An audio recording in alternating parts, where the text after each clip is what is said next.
Hey everybody. All right, let me share my screen. We're going to go ahead and we're going to get started. Well, not get started, but we're going to finish up talking about families.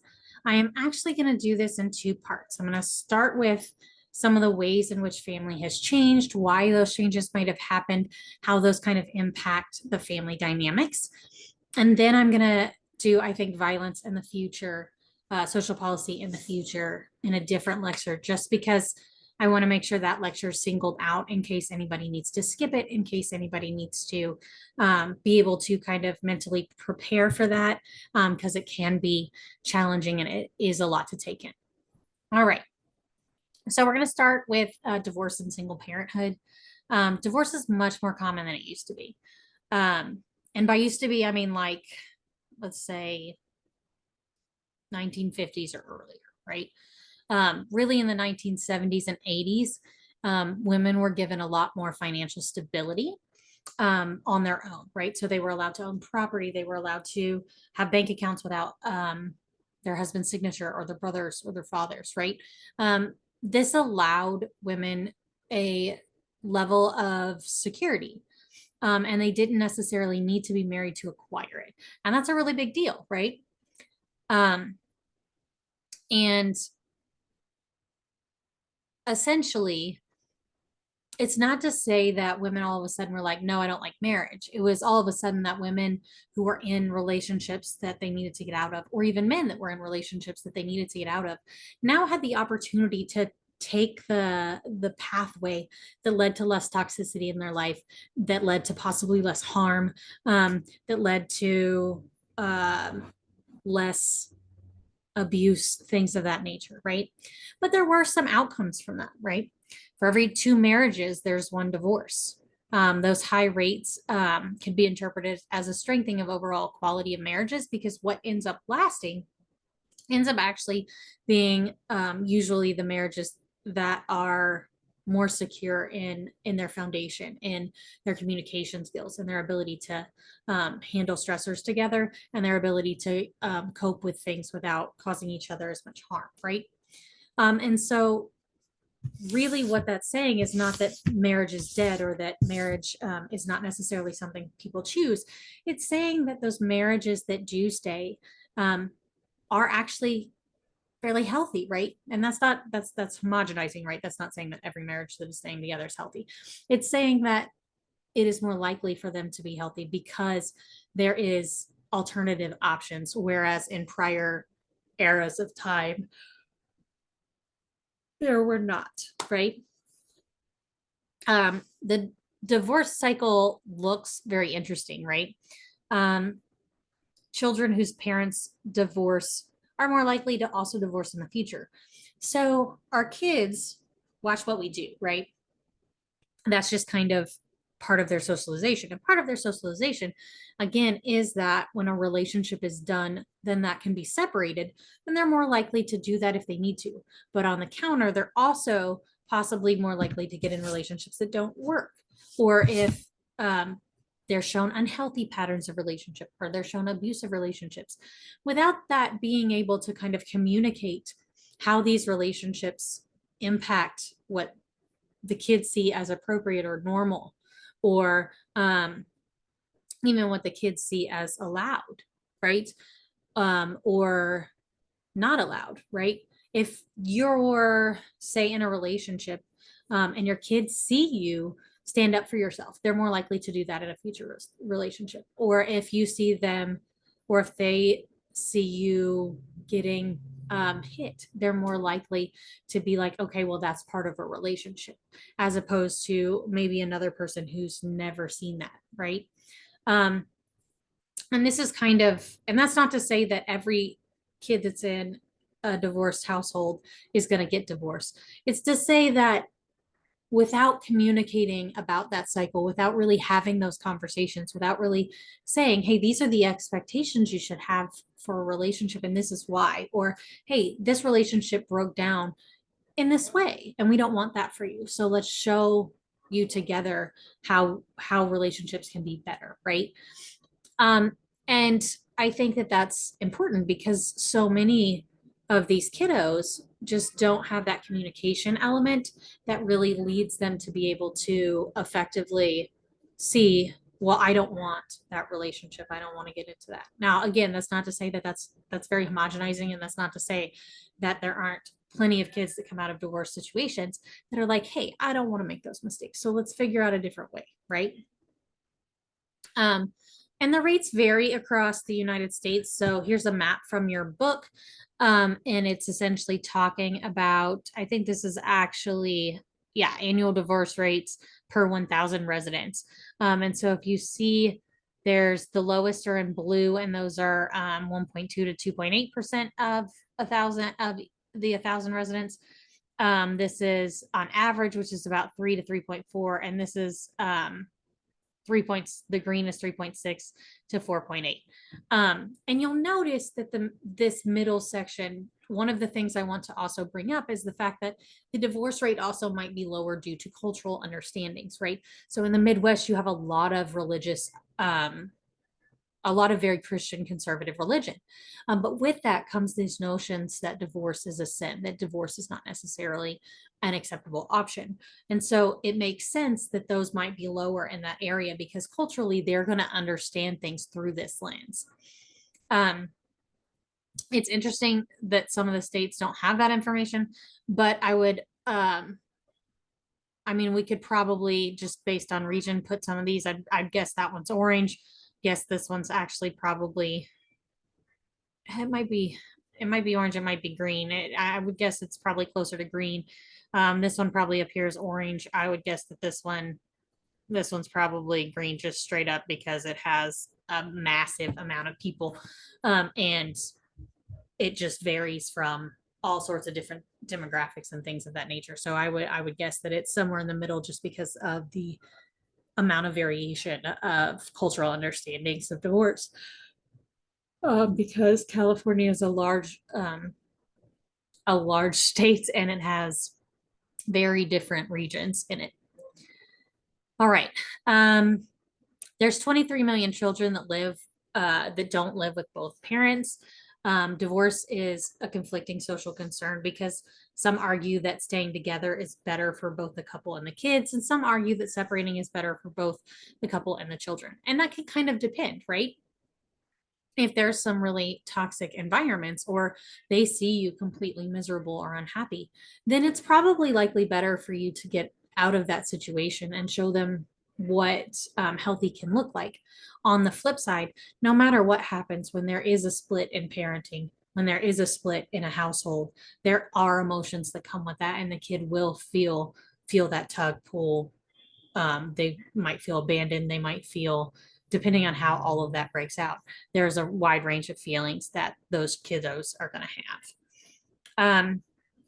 Here's again your divorce rates as they've increased over the course of from the 70s to 2020. And again, there's a lot of reasons. I did put this up here, signs that your marriage are in danger, just because I think that it's important to kind of pay attention in anybody that's planning to get married or planning to have more long-term steady relationships. There are things that need to be communicated or things that there need to be looked out for. All right, single parenthood. I put a wide range of little parenting memes. There's not as many. I think it's interesting too. There's an assumption that single parenting is with the mother, correct? Um, and that's even visible. You can even see it as I went to go find like the little caricatures to put on here, because I couldn't find a lot with men in it. And I think that in and of itself shows. I also think it's interesting that all the moms look super happy. I tried to find some that didn't. I tried to find some that had social support, that were like other generations, things of that nature. Because single parents, here's the likely have support networks. Single parenting without a support network is incredibly difficult, and can come with a wide range of economic and social problems. I also wanted there to be, I also would really like to see a caricature, and I could probably make one, but that has like some kind of LGBTQ plus parent that you could tell was either non-binary or more androgynous. that had kiddos, because all walks of life end up parenting, and all walks of life can end up being single parents. So single moms, a couple of stats I put up here for you. Single moms are twice as likely to live in poverty than single dads, and that's again because of hiring differences when you look at the workplace and the expectations that come with um, being a single mom versus being a single dad. You see a lot more jobs that are catered to, okay, well, males that have kids obviously need to make more money or more likely to get raises due to that particular status, but they're not seen as like a gamble for the company, right? Because their still assumption is that work is going to come first. Whereas the assumption in our society is that for moms, your kiddos are going to come first, and you're going to be out sick all the time, and you're going to have to, you're not going to be as invested in work, which actually may not be true.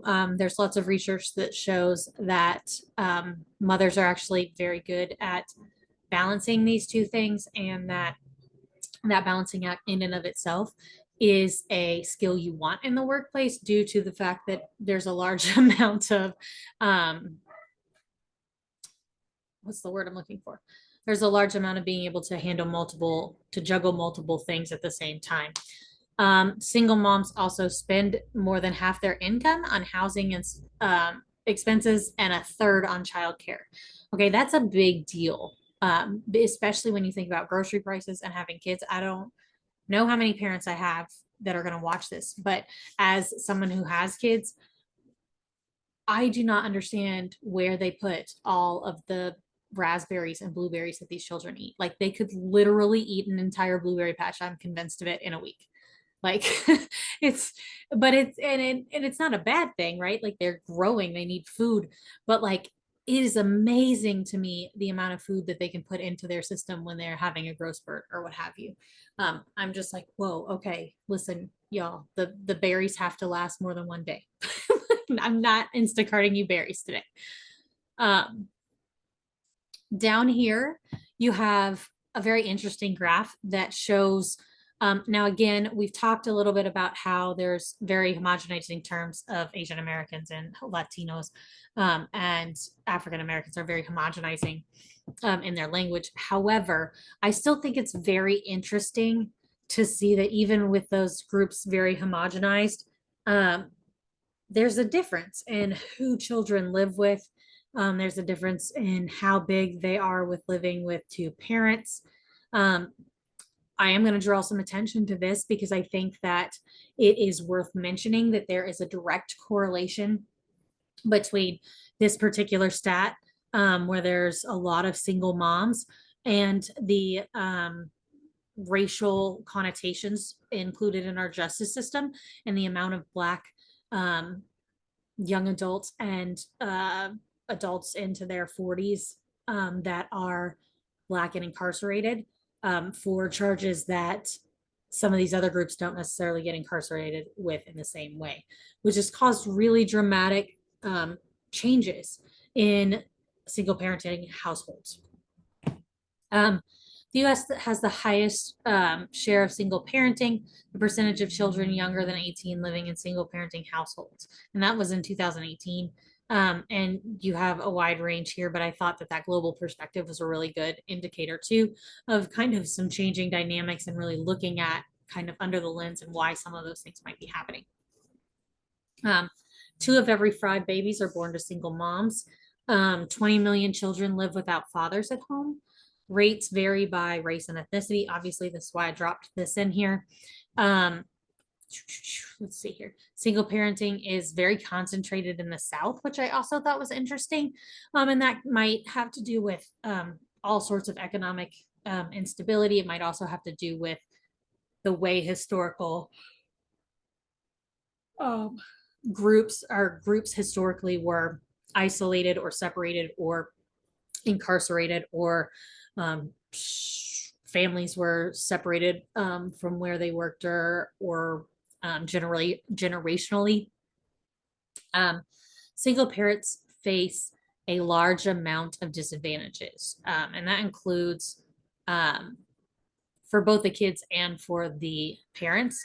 Children are less likely to finish school. They're less likely to um, be able to go to college. They're less likely to, um, and that causes, again, that's like a snowball in job markets and being able to have a house and being able to have economic stability and, et cetera, et cetera, et cetera, right? All of these things tend to snowball when education kind of falls out of the path.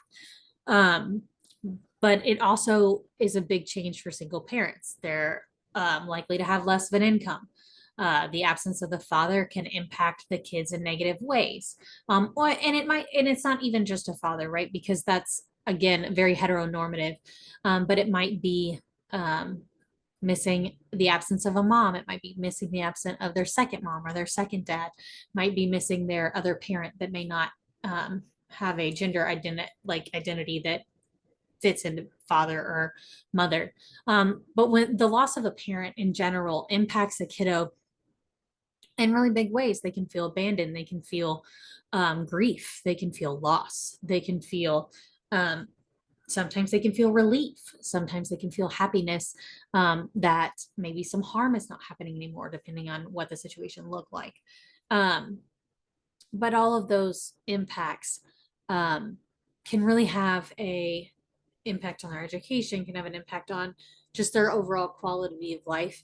And it's something that requires some coping skills, right? It's something that requires um, some other alternatives for the understandings of how the world works. Um, it is difficult for single parents to fill the role of two parents. Um, it's hard to kind of play so many roles, to juggle so many things you have to do, right? You've got your family work, you've got your work, you have economic things that need to happen, like bill pay, you have just logistics, right? You have to make sure there's groceries, you have to make sure they have their clothes ready, and then you have all the household obligations, right? The cooking, the cleaning, the all of this. And it can be really overwhelming at times. And that's just a core fact that there's just a lot that comes with maintaining a household and maintaining children. Um, and there's, again, finding that balance of support and discipline it can be a challenge just because these kids have been through a lot, and you want to make sure that they have structure and support and safety, but you also want to make sure that they grow up to be functioning humans. And there's a lot because you're weighing their emotions, you're trying to walk them through the world in a very different lens than some other kiddos experience it. And they're going to have questions, right? They're going to have questions because kids always have questions. They're going to have questions because they're also going to be looking at the world differently, and their friends are going to have questions, and they're going to ask them to them, and then they're going to come to you and they're going to be like, well, Sally at school told me blah blah blah, right? Like there's just there's a lot that goes into making sure that um, those kiddos have all the chances that you want them to have, and they have all the opportunities that you're looking for. All right, so let's talk about runaway kiddos and homeless youth. All right. First of all, I want to draw your attention to this picture. Usually I would never, ever, ever put a picture. I try when it comes to topics like this to either put activist pictures in there, or I have a lot of data stats kind of things like these, or I have caricatures.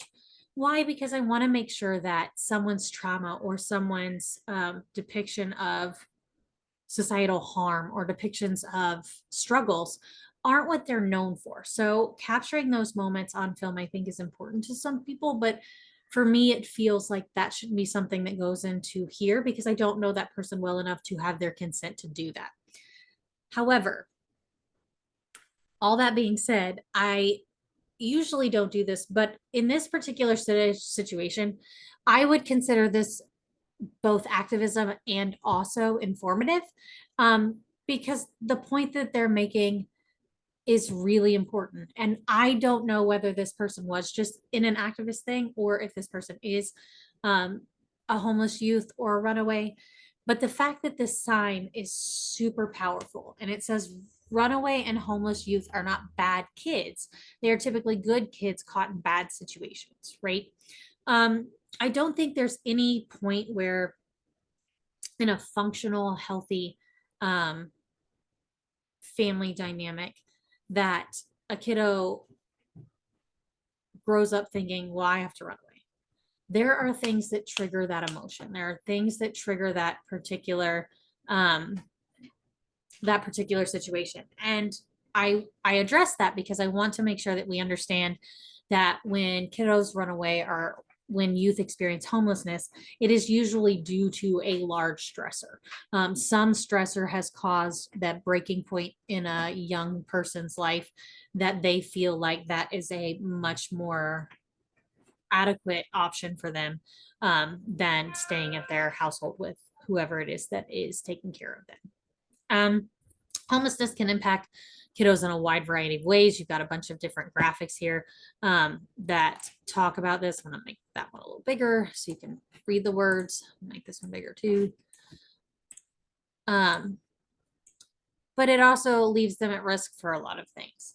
That no entity keeps record or scopes of this problem, which is also a really big deal, right? So we don't have a measure or a way to measure because this population is it's a protected class within research projects, but it's also they're minors, and also these minors are specifically are going to intentionally not want to talk, and they're going to not want to talk because they're not going to want to be reported, because if they get reported, and most researchers are mandated reporters. So if you feel like harm is happening to your subjects, your research subjects, then you have to communicate that to some particular body, and it depends on what it is. So either you have to get cops involved, you have to get DHS involved, or you have to get your school's IRB board involved. It just depends on the situation.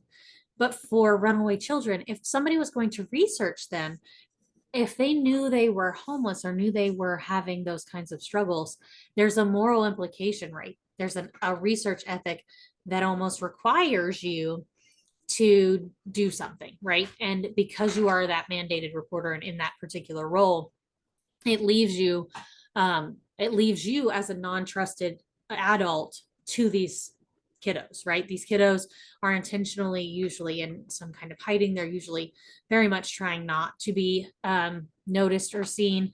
And so it makes it very hard to put numbers on this population because this population is intentionally hidden, right? And again, getting to them, being able to talk to them, being able to do all of these things has a lot of hurdles because again, they're minors, right? And so they can't technically sign those consent forms. Now, most researchers have whoever's they're interviewing sign it and then the adult that's responsible for them. But again, if they're runaways, then who does that? You have a lot of different reasons for kiddos for why they leave home and who they are.